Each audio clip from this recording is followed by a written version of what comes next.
Good morning, Chris Hall, Wake Forest School of Medicine, Infectious Diseases. It's been a while since we've talked about respiratory viruses, particularly COVID. So I thought now would be a good time to give a bit of an update as we move into our respiratory viral season.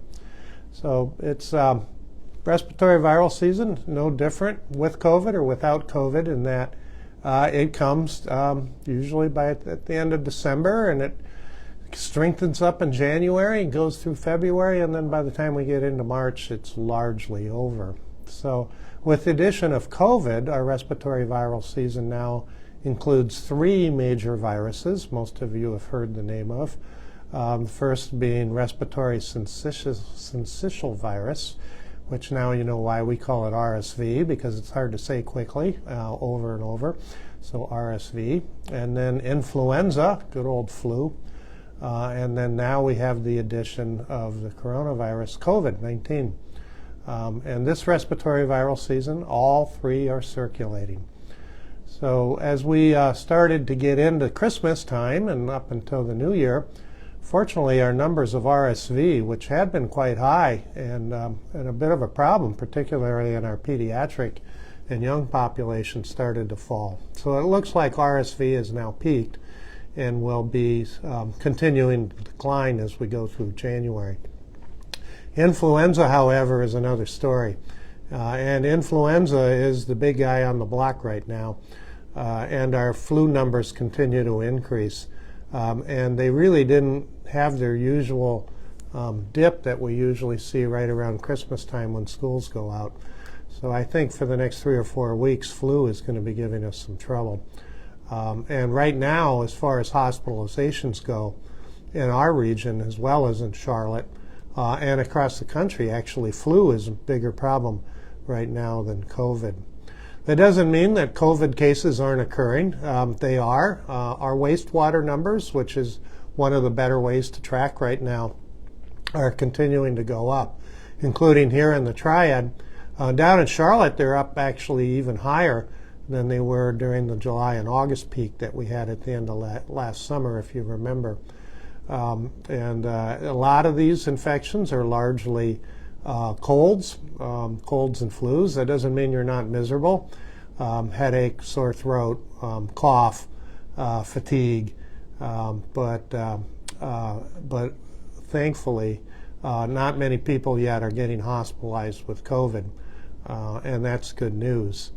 So as far as COVID goes, we have a new kid on the block in the variants. So variant alphabet soup time. This one is JN1, and it's a little easier to remember and say than the previous one, which was XBB 1.5. JN1 is an Omicron variant, but it's had some mutations compared to the Omicron that we saw 2 years ago in January, which has made it a bit more infectious, but it also seems to evade a little bit more immunity. Luckily, though, the fall COVID booster that some of us got last fall seemed to be protective for JN1. So that's good news with that variant. The other good news with this variant is it does not seem to be any more severe than our previous Omicron variants.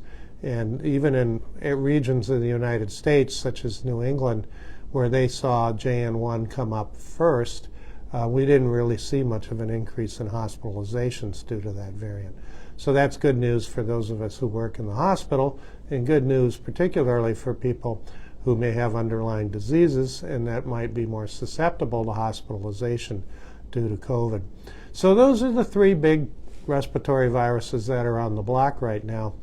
And just to recap, COVID's going up fairly quickly and flu's going up fairly quickly, but RSV fortunately is a bit on the decline. What does this mean for us? Well, a few things. One is that we need to revisit a little bit how to test and how to isolate for these different viruses. So let's go through that very briefly. So let's say you got home from work, or Johnny came home from school, sore throat, bit of a headache, maybe a fever, stuffy nose, some cough developing.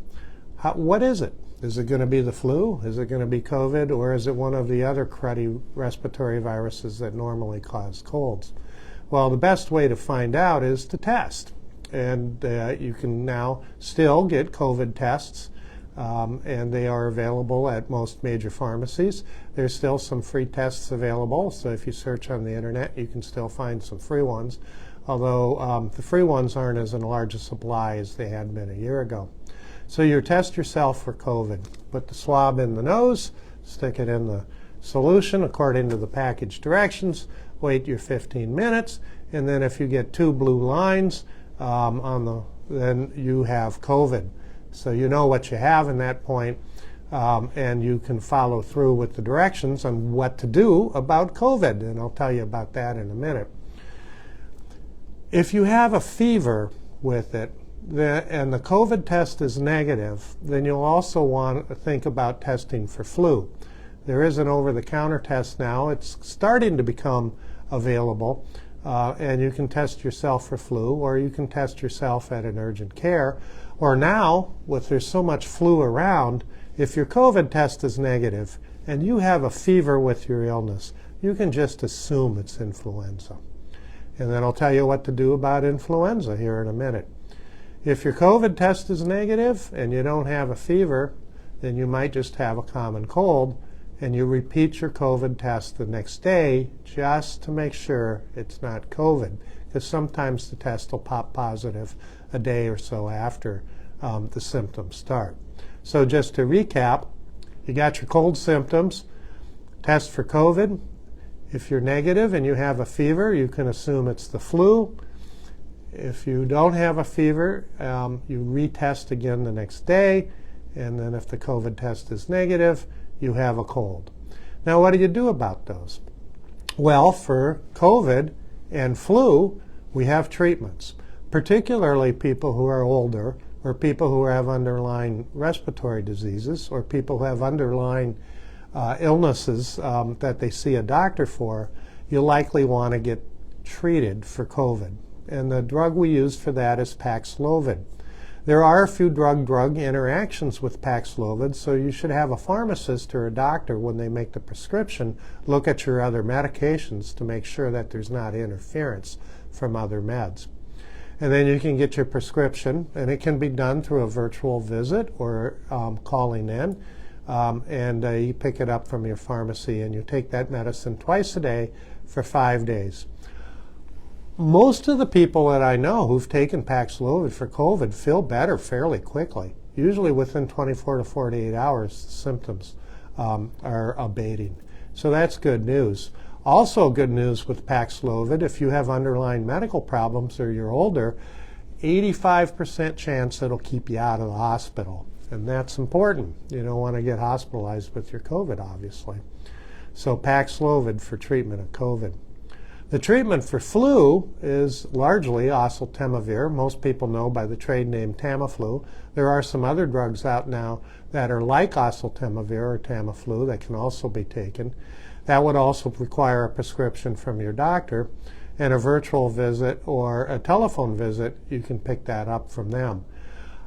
Anyone really could take Tamiflu for influenza. You don't have to be immunocompromised or older or have underlying diseases. And it does abate symptoms by some extent, shaves a day or so off, and reduces the peak intensity of the symptoms. And it also importantly helps reduce spreading to other people. So that's Tamiflu or oseltamivir for influenza. RSV, unfortunately, we don't really have a therapy for that right now. And so you just have to write it out. And all the other cold viruses, you write it out. Now, what about isolation? Remember, back in the time of the main pandemic emergency, we talked a lot about how long you had to isolate. First it was 14 days, and then we reduced it to 10 days. Then we brought it down to 5 days, wearing a mask for the next 5 days afterwards. We're still at that point for COVID. So for COVID, you're still supposed to isolate for 5 days from the beginning of symptoms or from the date of your positive test if you're asymptomatic. that isn't the end of the world. Most people don't really feel like going out and about or going to work or school anyway when they're sick. So you stay home for your 5 days, and then after 5 days you can go back to usual activities, go out and about, but you wear a mask for the next 5 days afterwards. So if you're going to school, you wear a mask. If you're going back to work, you wear a mask for the next 5 days. For influenza, it's a little bit simpler. If you test positive for the flu, or if your COVID test is negative and you have a fever and you're assuming it's the flu, stay home from work or school until you're 24 hours without fever, without taking acetaminophen, which is Tylenol or ibuprofen. So 24 hours without fever-reducing medicines with no fever, and then you can go back to school or work. For the common cold, it's a little bit more common sense. As soon as you're starting to feel better and the symptoms are abating, you can go back to work or school. You might want to be a good citizen and keep from spewing particles all over people, and you can wear a mask for a while until the major nose symptoms are gone from that. So that's what to do if you get a respiratory virus during our respiratory viral season here, and a lot of us will get one. So what's going on out there right now with our schools in particular? If you remember during COVID, we were having outbreaks sometimes of COVID during schools. We tracked them fairly closely and we did contact tracing with that. We no longer do that. So it's largely responsibility of the parents or sometimes the school nurse now. Again, be a good citizen. If your child's sick with a respiratory virus, stay home and follow the isolation guidelines that we just talked about. Get tested for COVID, get tested for flu if you need to, or just assume that it's the flu if you have a fever and your COVID test is negative. And then stay home for the recommended isolation guidelines. Get in touch with your teacher. Have the homework sent home. Some schools still have virtual options. A lot of them don't anymore, but some schools still do. But it's good to not go to school when you're a child when you're sick. Same thing with university students. You want to stay out of class, stick to your dorm room, and work it out with your roommate. A lot of schools have guidelines for how to stay in your room and have ways for you to get food delivered and so on and so forth if you need to.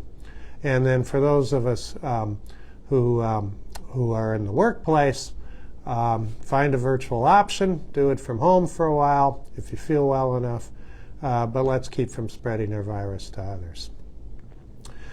Another thing that we can do during respiratory viral season is to protect ourselves from getting infected in the first place. Who wants to get sick? So here are some ways to do that. First, it is not too late to get vaccinated. And for these three viruses, for COVID, for flu, and for RSV, we do have vaccine options. So for COVID, a fall booster came out last fall. This booster still seems to be on target and protective, particularly for severe illness, hospitalization from COVID. I got my COVID booster last fall. Knock on wood, so far so good. No COVID for Dr. O. And I know a lot of other people who've gotten boosted who so far have dodged the COVID bullet. So it is not too late to get that vaccine. The vaccine's available in pharmacies. It's available in some primary care offices here in the Wake Forest Baptist Health Network. You can check with My Wake Health or check the web page to find out where the COVID vaccine is available. Otherwise, you can get it from the pharmacy. The health department actually ran out of adult COVID vaccine a couple weeks ago. You may think, oh my God, but I think that's good news because that means we gave out roughly 5,000 doses to Forsyth County people, and I'm happy about that. They have a new order in. It's expected any day, so you can check with the web page or with the health department. That vaccine is free. They still have supplies of pediatric vaccine, and anyone over the age of 6 months can get vaccinated for COVID. And I would recommend that for children. It'll help keep them in school. It'll help keep them in daycare.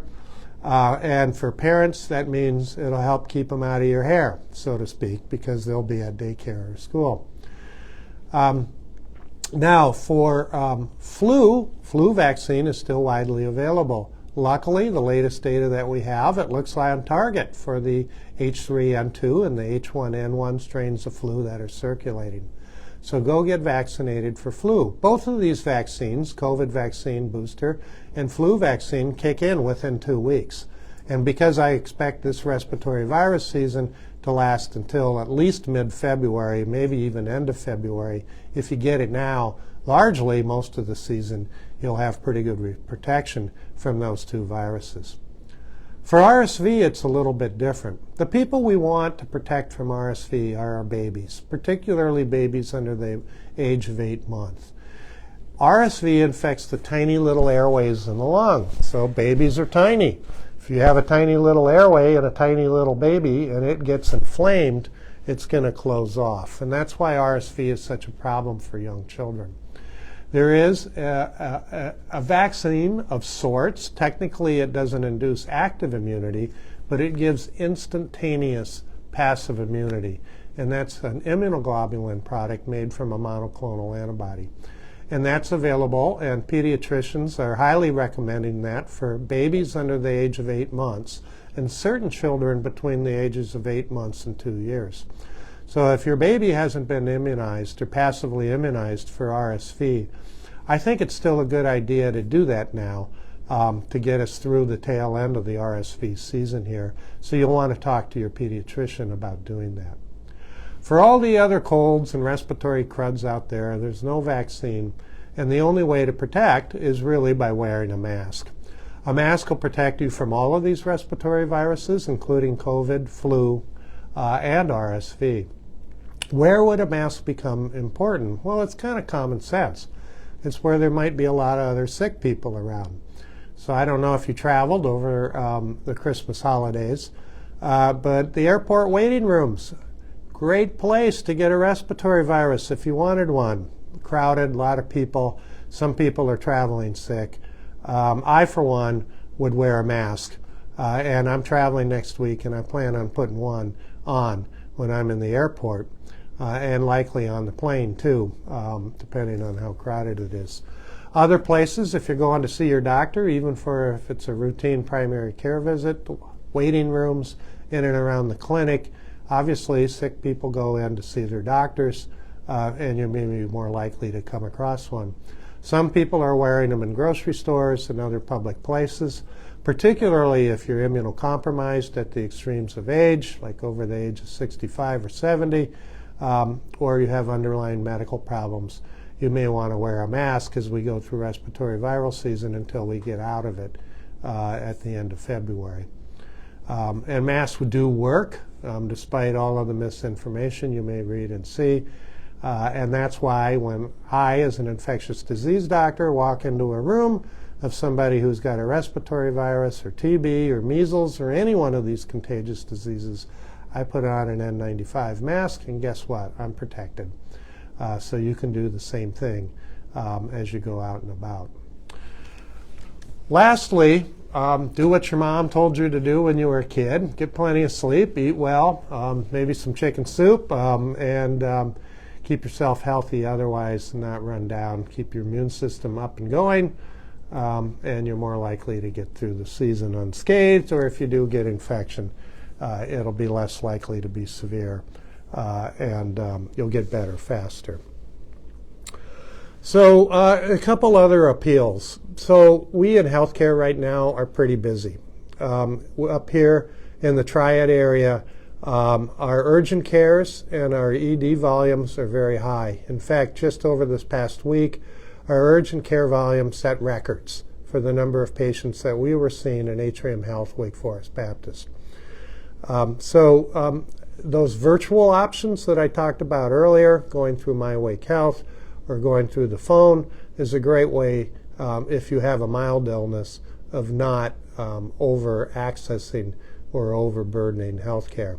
If you have to go to the ED and you really need to go, expect to wait. Now, for respiratory viruses, when do you need to go to the emergency room? Well, it's kind of common sense. It's when, particularly if you have a lot of underlying health problems or are older, If you have shortness of breath, if you have weakness so that it's hard to get out and about and around the house, if you get real dizzy standing up or dehydrated, if you have a very high fever with confusion, those are all reasons to go to the emergency department. Otherwise, it's kind of best to stay out of there right now. Our hospitals are tight. We're not at a point where it's so tight that we have to cut back on normal services. In fact, we don't anticipate that to be the case this year. While our numbers of influenza in particular in the hospital are higher than they had been in previous years, and our COVID numbers are going up, they're not nearly to the point that they were last year or the year before when the Omicron surge happened. And so we don't anticipate at all having to cut back on our normal services right now unless things really go out the back door as far as the season goes. But we are keeping track of it, and we're having to do some shifts of where our patients and staffing are, but it's not nearly as tight as it was during the previous years. So that's good news for those of us in the hospital. As far as our schools go, a little bit early to tell. I anticipate that school absenteeism will start going up starting next week because we had viruses circulating during the Christmas and New Year's break. Schools just for largely our public schools just started back this week, so it's a little bit early to know. Colleges and universities, most of them don't start back until next week or the following. I anticipate it's going to be a tough year for student health in universities because of dormitory spread of respiratory viruses. But I don't think it's going to be nearly the problem that it was in early emergencies when we had the pandemic emergency, and I don't anticipate that it's going to result in university or school shutdowns like we've had in the past. So put all that together, COVID's largely becoming a virus that we see mostly in respiratory viral season. We always seem to have that little July, August, early September peak. I'm not so sure that's going to go away, but this is mostly going to be a January, February thing now as we slide that virus into the other pathogens that cause cold and flu. So with that, I'm going to talk a little bit. Oh, one last thing I want to mention. A lot of hospitals right now have visitor restrictions, including us with Atrium Health, Wake Forest Baptist, and also down in Charlotte area. So you want to check your hospital's websites about their specific restrictions. Most of this includes not having visitors under the age of 12. And there's some variances of which hospitals where you have to wear masks and which ones you don't. So you can check your hospital's website for that. So let's go on to some questions from my colleagues in the media. By the way, I miss seeing all you guys from the media. We used to have our weekly meeting and catch up what was going on in your life and your family's life and my life. So I kind of miss that in a way. Not necessarily want to go back to those days of pandemic emergency, but I just wanted to give you guys all a shout out and thanks for doing everything you do. Dr. O, which is the most common concern now? Which is the most concern locally about the different respiratory viruses? And when do I think the peak will come to the flu? Well, which virus is a concern depends a little bit on who you are. If you're a baby under the age of 8 months, you probably aren't watching this, but your parents might be. RSV is still the biggest one to be concerned about because that's the one that's most likely going to land you in the hospital. And again, talk to your pediatrician about whether or not you should get passive immunization for if you're under the age of 8 months. If you're older or having a lot of underlying medical problems, right now the big one is flu. And you need to make sure you've gotten your flu vaccine this year. For others, COVID is starting to come up. I think the peak for flu will probably hit towards the end of January. So always will be in a little bit of a fortune teller here, but I think towards the end of January. And I bet you what's going to happen is as flu starts to come down, COVID will come up because there's some funny relationship between these two viruses where they don't like being in the same room with each other. And so when flu is high, COVID's a little lower. So I'm guessing that within 3 to 4 weeks we'll peak for flu. But COVID will be a problem until the end of February. And for COVID is mostly a problem for people over the age of 65 to 70, or those underlying medical problems, or those who are immunocompromised. I got a question. Any signs of flu-COVID combo cases locally? You know, we don't really keep that data as how many people get flu and COVID at the same time. I do have information from early in the pandemic, mostly on the West Coast, when we were doing a lot of invasive testing for people with COVID, because we didn't understand the virus as much then. So we were doing more fiber optic examinations of the lungs and getting specimens. And back early in the pandemic, up to about maybe somewhere between 10 to 15% of people were having both flu and COVID at the same time. I suspect that's no longer true for a lot of reasons. One is that COVID isn't nearly as big of a problem as it was early in the pandemic as far as causing severe illness. And the other is that there's just not as much of it circulating now as then. So I'm guessing maybe around 5% of people might have both. And I can tell you, symptom-wise, the one that's going to be more predominant for you is probably going to be influenza. So the headache, the bad body aches, the I just don't want to get out of bed, that's pretty prominent with influenza. And if you get tested for COVID and it's positive, it may be that COVID's just along for the ride, hanging out in the back seat, while flu is driving your main symptoms. So one of our school reporters wants to know what we're seeing with the K through 12 schools and what we're circulating. And I can tell you that in school-age kids, over the break, the big one was influenza and the flu. Again, a little bit earlier to know what's actually circulating in the school buildings itself. We'll know more about that next week. But school-age kids, the last two weeks or so, it's been influenza or the flu. And it's kept them from enjoying some of the holidays, unfortunately. How long will this season last? We talked about, usually our respiratory viral season goes roughly until about the end of February. As we get into mid-February and the daffodils start to peak out, our virus numbers start to decline, but we consider the season until the end of February. And we talked about precautions residents can take during this time, and I don't think we need to go over that again. And we talked about when to go to the doctor's office and when not to, and so I won't go over that again. Why is this year different from others in regards to these three viruses? That's a really good question. I'm not sure how different this year is. There's a few things that are obviously different. Up until 2020, we didn't have COVID. So if you go back to respiratory viral season before February of 2020, COVID wasn't a player. But flu and RSV certainly were.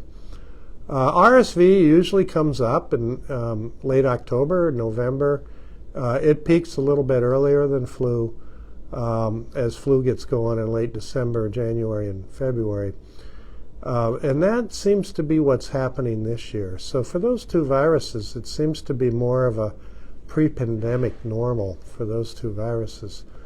But obviously, largely, the big elephant in the room here is we have the addition of COVID. Our numbers of RSV have been just as high in the past. In fact, our RSV numbers this year were lower than they were last year by maybe they were about 75–80% of what they were last year. So our RSV season wasn't quite as bad as last year. But I think mostly is that we just talk about it more. We test for these viruses a lot more frequently. They're easier to get in the doctor's office, and they're readily available We have wastewater numbers for COVID, so we know how much is going around. Whereas in the quote good old days, it always used to be just cold and flu season, and we just left it at that. This year, and we know a little bit more about the specifics of it, and not to sell flu short, but every year, even in the pre-pandemic era, we had 10 to 20,000 deaths across the U.S. due to the flu. So we don't anticipate that being any different this year. Get your flu vaccine.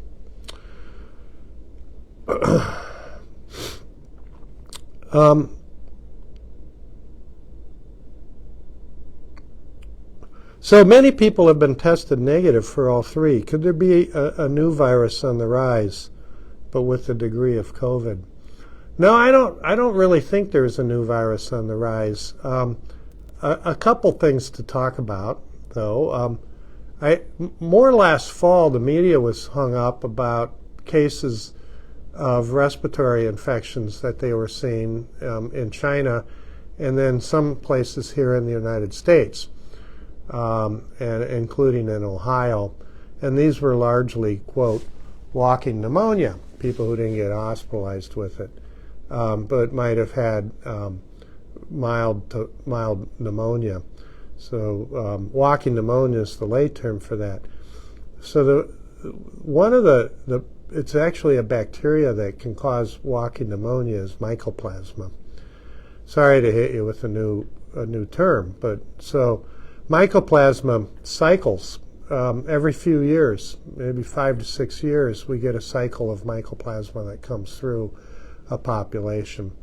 And those cases that we heard about last fall in the early winter turned out to be mycoplasma. And that's nothing new or different. It's easily treatable, and it very rarely results in hospitalization. And that was what was going on then. Right now, mycoplasma is kind of not as much of an issue, but we, with the three viruses that we're seeing now, if you test negative for COVID and you test negative for flu, you got one of the other cold viruses. And I'm not going to give you the long, boring list of the other viruses that can cause colds. But if you want to remember one that's easy to remember, you can remember rhinovirus. Rhino, nose, rhinoceros, right? The big nose in the front of that animal. So rhino means nose. And rhinovirus is also goes around. That one tends to go around a lot during the year. So if you don't have COVID and you don't have flu, you'll likely have one of these other standard cold viruses like rhinovirus. But I don't see any new pandemic virus right now. There's no indications that there are any in the world anywhere right now. Someday we'll probably have another pandemic, but someday could be decades off. And we need to keep an eye on it, but no indication of that right now. So I don't know if there are any other questions that came up through social media. One person asked that they missed the fall booster and ended up getting COVID at Thanksgiving. Is there a time frame that they should still get the booster? Right, good question. Is there a time frame? So if you got COVID last, usually it was September or last fall sometime. August and September, we had a fair number of people get it. So if you got COVID then, how long should you wait before getting the booster? Well, you got some immunity from that, even though that was an XBB variant, not the JN1. So the time frame to wait, for 4 months after you had the last COVID. If it's been more than 4 months, you can go get the booster. Do any of the other viruses affect taste or smell? Do any of the other viruses affect taste or smell? That's another good question. Not much. No, COVID's pretty much the taste and smell one. And that, if you remember early on in the pandemic, was kind of a surprise. It was a surprise to me as an infectious disease doc because most of our other respiratory viruses don't do that. Now, if you get a cold and you get your old nose all plugged up with mucus and stuff, kind of gross, but obviously you can block your smell receptors that way. But neurologically, the only one that affects taste and smell is COVID. And some interesting points about that. It doesn't seem to be happening as much now as it did earlier in the pandemic. So with the Omicron subvariants, that particular symptom is not as predominant as it was earlier. It still happens. And I know a lot of the people I know who've gotten COVID, they got it in July and August, would talk about it, that they had loss of taste and smell. But it doesn't seem to be as much of a problem as it was early on, which is good, particularly if you're a chef. The other thing that's a little different now is there's not as much asymptomatic shedding. Because if you remember back early in the pandemic, we talked about that particularly household contacts of people of symptomatic COVID, if you go through and test that household, 30 to 40% of them would have COVID in their nose and would be shedding and would not have symptoms. That number seems to be less than 10% now. Not quite as robust data because we haven't really done huge studies with it. But that seems to be less likely. And that's one of the reasons that we're really not thinking about doing widespread masking like we did during the COVID outbreak pandemic, because asymptomatic shedding just isn't as much of a problem as it used to be. Other questions? All right, very good. Glad to be back for our respiratory virus season. Let's stay healthy and happy. And the next big holiday to look forward to, Valentine's Day. Right. And then we have spring break. Daffodils will be up. Trees will be flowering. Winter will be over, hopefully.